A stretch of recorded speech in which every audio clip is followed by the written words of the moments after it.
Have you ever asked yourself, why do you exist? And why did God make you? Well, to help you understand, I want you to imagine yourself as a painter. Now, a painter will look at a blank canvas and think to themselves, what am I gonna make today, right? Now, before the painter decides to paint, he has to what first? Think about his creation, right? Now, if you look at anything in existence, it was first a thought in someone's mind. So whether that be a tree, a car, it's only designed if a person imagined what it looked like first, right? Now, similarly with God, God thought of you first before he made you. And what's amazing about God is that he knows everything you're going to do before you do it, because he is beyond time itself, no beginning and no end. In Jeremiah chapter 1, verse 5, it says, "Before I formed you in the womb, I knew you." Now, why did God create us? Well, anything that's created has a reason, right? It has a function. So for example, I can make cookies to eat them. I can also make a ladder so I can climb, right? So here's the answer.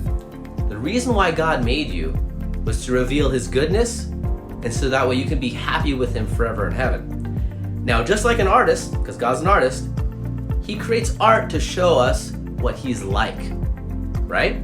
Now, God also gave us something really precious to help us understand. He gave us his only begotten son, Jesus, to show us how to be like him. Now, the reason why Jesus was sent to live among us was to show us the way to the Father. And without Jesus as our guide, it is impossible to get to heaven.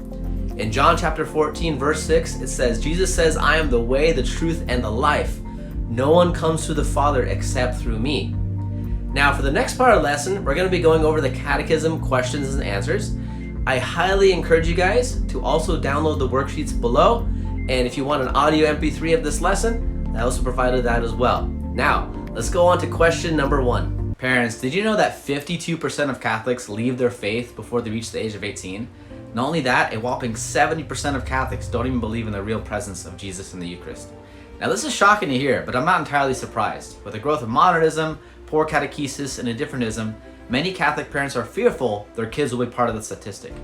However, it doesn't have to be this way. It is possible for your kids to be, as our Lord says, the salt of the earth. Some of the greatest saints in history were made to the darkest of times. Now, how do we do this? Is it by sending our kids to Catholic schools, CCD classes? What about praying the rosary every day as a family? While some of those things can certainly help, it's not the complete solution. The solution is you as a parent must guide your children in the faith, but also help them develop an independent interior prayer life. The Baltimore Catechism is a wonderful resource that teaches the core tenets of our faith in an unambiguous and straightforward way that allow kids to know what we believe and why we believe it. Now, how do you combine the lessons in the Catechism while also helping your kids develop prayerful habits? Introducing the Baltimore Catechism Version 1 Companion. The purpose of this program is to help guide you as a parent methods and strategies to help your children learn and memorize core tenets of the faith while also developing a deeper understanding that can be applied to their interior prayer lives. However, what this course will teach you isn't just how to guide your kids on memorizing what we believe as Catholics, but also develop habits of interior prayer. That's missing in so many catechism classes. Each lesson goes hand in hand with a spiritual exercise that will teach your kids how to apply what they learn in their interior prayer lives. Now, I want to be clear, this course is not meant for you to just sit your kids in front of the computer while they engage. This program is designed for you as a parent to work with your child together. Included with the lessons are video explanations of all 37 lessons, crossword puzzles, fill in the blanks, quizzes, tests, and a lost 13th century memory technique taught by St. Albert the Great called LOSI. This is great for imaginative learners. As an added bonus, I've included a Baltimore Catechism trivia game show so your family can learn about the faith in a fun, competitive way. The greatest gift a parent can give to their children is the faith, and it shouldn't be difficult. With the Baltimore Catechism Guide, you'll be on your way to helping your kids become more devout and prayerful Christians. Are you ready to start? Click the link down below to join our program now.